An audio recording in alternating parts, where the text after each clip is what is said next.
Wednesday, October 29, 2025. Bill's new attitude stuns everyone. Taylor battles her feelings for Deacon, and Hope dreams of a peaceful future. At Spencer Publications, sunlight streamed through the sleek glass windows, reflecting off the silver decor that had always screamed power and precision. But today, the air in Bill Spencer's empire felt oddly lighter. Liam Spencer walked in, his smile wide, his demeanor bright, and for good reason. His latest engagement to Hope had filled him with a sort of optimism he hadn't dared to feel in years. Beside him, Will cracked a teasing grin, tossing a quip about Liam finally managing to hold on to one woman for more than a minute. Bill, sitting behind his massive desk, looked up at both his sons with a rare softness that didn't quite fit the man known as Dollar Bill. Bill congratulated Liam again, his pride laced with sarcasm as he clapped his eldest on the back. Will laughed at his dad's jokes, teasing Liam about the number of engagements that had already come and gone. For a fleeting moment, it was a scene of unity, a father and his sons together, healed from old wounds. And yet, there was an elephant in the room no one dared mention: Luna. The mere thought of her still hovered in the back of Liam's mind, that painful reminder of a messy past. When the conversation turned to the business, Liam expected the usual: spreadsheets, deals, and the unrelenting chase for profit. Instead, Bill stunned him by suggesting that Spencer Publications should start to look a little less like him and more like Liam. Liam blinked, not sure he'd heard right. Was this his father, the man who'd once said feelings were for fools, now telling him to make the company a reflection of his own ideals?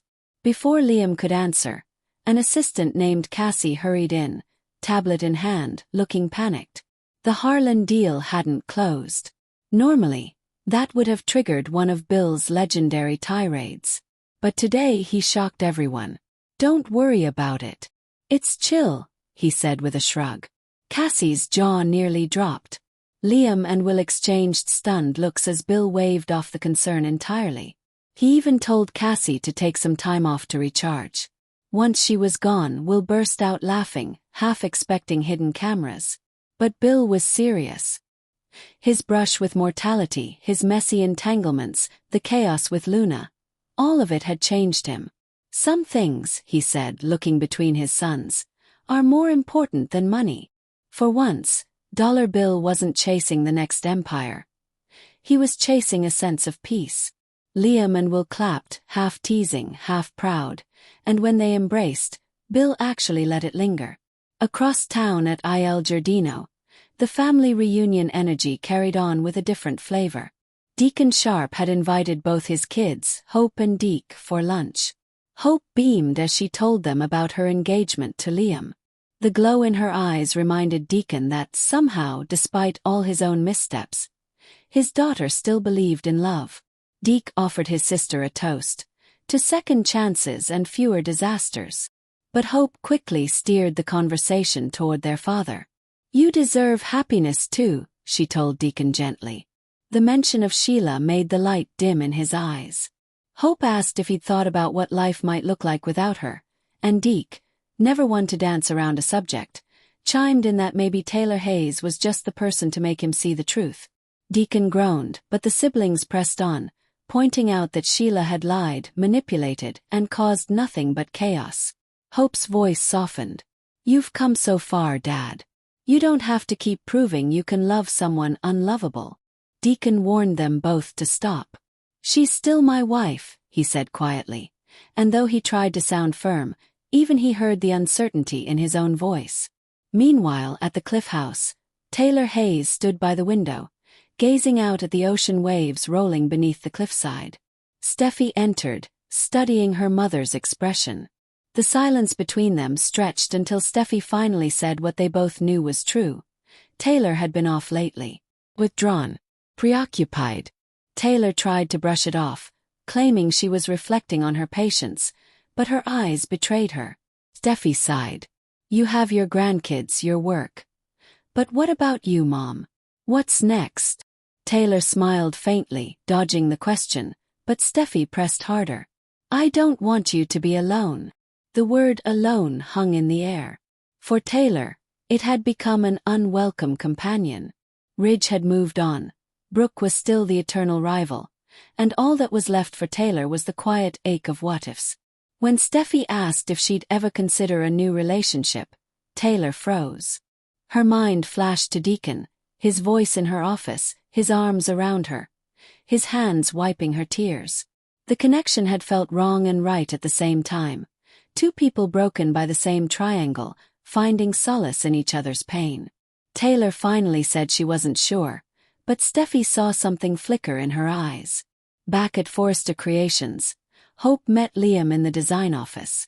The couple laughed over how both their fathers had reacted to the engagement, surprisingly supportive, though in very different ways. Liam joked that it would be a miracle if they could have a wedding free from chaos, and Hope crossed her fingers that Sheila wouldn't end up on the guest list. "Let's just hope Dad brings a stable date this time," she quipped, earning a laugh from Liam. They kissed, soaking in the rare moment of serenity that their relationship had so often lacked. At Il Giardino, after Hope and Deke left, Deacon lingered, staring at his phone. His thumb hovered over Taylor's name in his contacts. He typed, erased, and typed again before finally sending a simple text. "When can I see you again?" But the text didn't feel like enough. A moment later he called. Across town at the Cliff House, Taylor's phone buzzed just as Steffi was telling her that someone new would come along eventually. Taylor smiled faintly and answered. Deacon's voice was low, almost tender. "I just wanted to hear your voice," he said. "I can't stop thinking about you. Can I see you?" Taylor's breath hitched. "Meet me in my office," she whispered. When the call ended, Taylor stared at her reflection in the glass, a woman torn between logic and longing. She wasn't supposed to fall for someone like Deacon Sharp. He was a complication she didn't need, a man still married to one of the most dangerous women in Los Angeles. But he understood her loneliness. He saw her, and for the first time in a long time she felt seen. At the same moment, Sheila sat in her apartment, watching the clock, seething at the silence. She'd texted Deacon earlier, told him she loved him, asked him to come home. But now, as the minutes ticked by, her love began to twist into suspicion.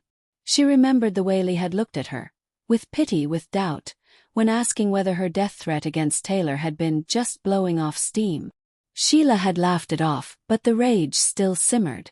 Sheila poured herself a drink, muttering under her breath, "Taylor Hayes thinks she can take what's mine. Not this time." Her fingers tightened around the glass until it cracked slightly. Back at the Spencer offices, Bill finished his day by doing something no one expected. He closed his laptop early. He looked out the window, reflecting on how much he'd changed. The old Bill would have chased Luna, would have crushed anyone who stood in his way, would have used money to buy affection. But now he realized,